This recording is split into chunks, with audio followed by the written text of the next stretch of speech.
La foi, si vous en aviez gros comme une graine de moutarde, vous diriez à cet arbre que voici, déracine-toi et va te planter dans la mer, et il vous obéirait.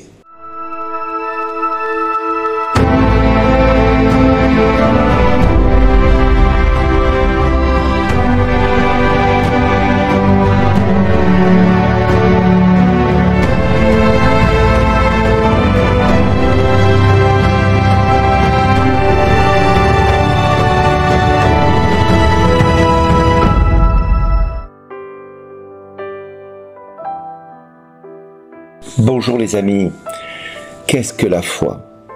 Et qu'est-ce que vient faire dans cet évangile?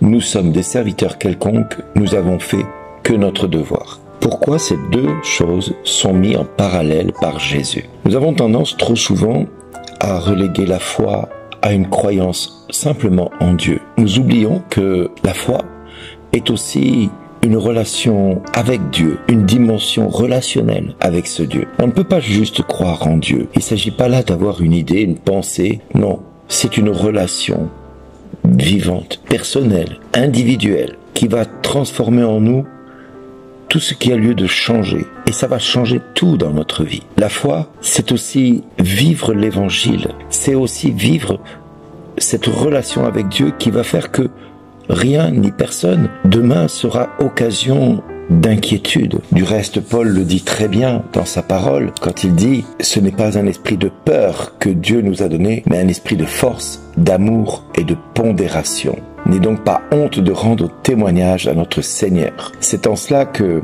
nous devons prendre part avec la force de Dieu, avec la foi que Dieu nous donne, prendre part à ces souffrances qui sont liées à l'annonce de l'Évangile. Nous ne pouvons pas faire fi de cette étape indiscutable et incontestable que la foi est liée à l'annonce de la parole. La foi est aussi l'occasion de manifester cette relation auprès de qui nous voulons qu'elle soit établie, bâtie, construite. La foi va être pour nous l'assurance, comme nous le dit la lettre aux Hébreux, au chapitre 11, verset 1, est une façon de posséder ce que l'on espère, un moyen de connaître des réalités qu'on ne voit pas encore. La foi est une façon de posséder ce que l'on espère, un moyen de connaître des réalités qu'on ne voit pas encore. C'est par cette foi qu'Abraham a pu croire en la promesse de Dieu. C'est par cette foi que Moïse a pu traverser la mer et aller voir Pharaon pour que les plaies d'Égypte puissent s'abattre sur l'Égypte et convaincre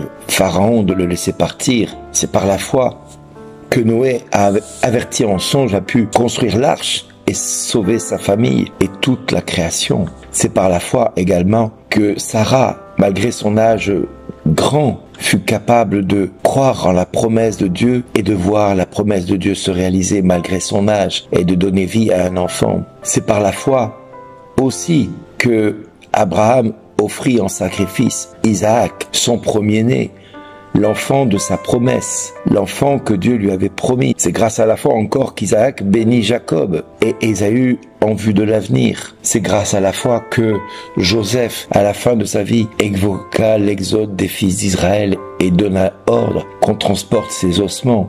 Il savait ce qui allait se passer. C'est grâce à la foi que Rahab, la prostituée, ne périt pas avec ceux qui avaient résisté, car elle avait accueilli pacifiquement des hommes envoyés en reconnaissance. C'est grâce à la foi également que Gédéon, Barak, Samson, David, Samuel et les prophètes ont pu agir au nom de ce Dieu grandiose. Ils ont pu fermer la gueule des lions, ils ont pu résister à la flamme du brasier, elles ont pu également échapper au tranchant de l'épée, retrouver la force face à la maladie, montrer le courage à la guerre, mettre en fuite des armées étrangères. Voilà, grâce à la foi, c'est tout ce que Hébreux nous parle ce matin. Et bizarrement, c'est grâce à la foi que nous pouvons espérer voir les promesses de Dieu se réaliser pour nous. Pourquoi donc nous sommes des serviteurs quelconques? Eh bien, j'aime dire que c'est grâce à la foi en ce Dieu qui va être cette relation indiscutable que nous allons entretenir avec lui,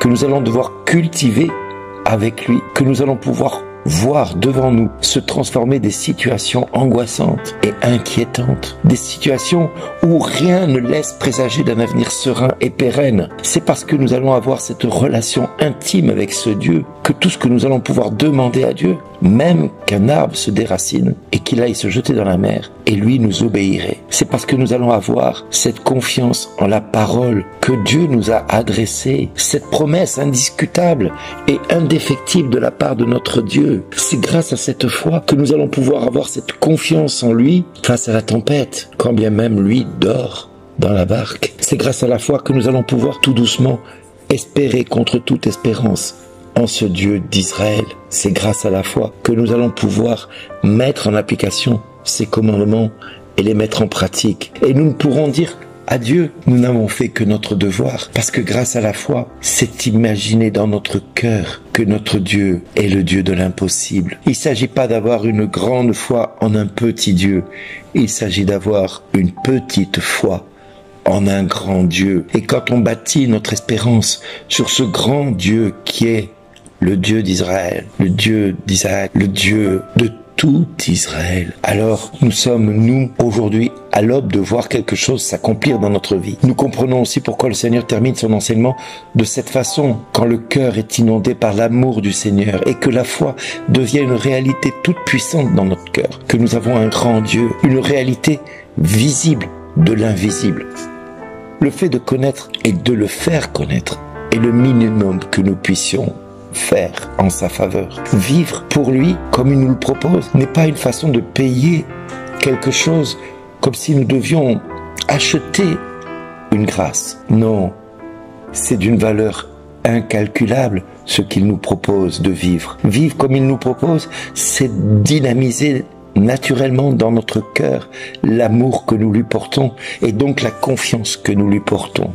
Il accompagne ainsi notre esprit, il illumine notre esprit et transforme celui-ci en un instrument parfait pour croire à l'impossible et espérer en cet amour que nous bâtissons avec lui. C'est croire dans cette société que le monde n'en a pas fini avec lui. C'est continuer à vivre et ne pas avoir peur du lendemain. C'est continuer à vivre et cesser de douter de notre fin. Notre fin ne sera pour nous que source de grâce et de bénédiction. Alors mon ami, mon frère, ma sœur, si aujourd'hui tu as quelque chose à demander à Dieu, oui, augmente en moi la foi, tu peux lui demander.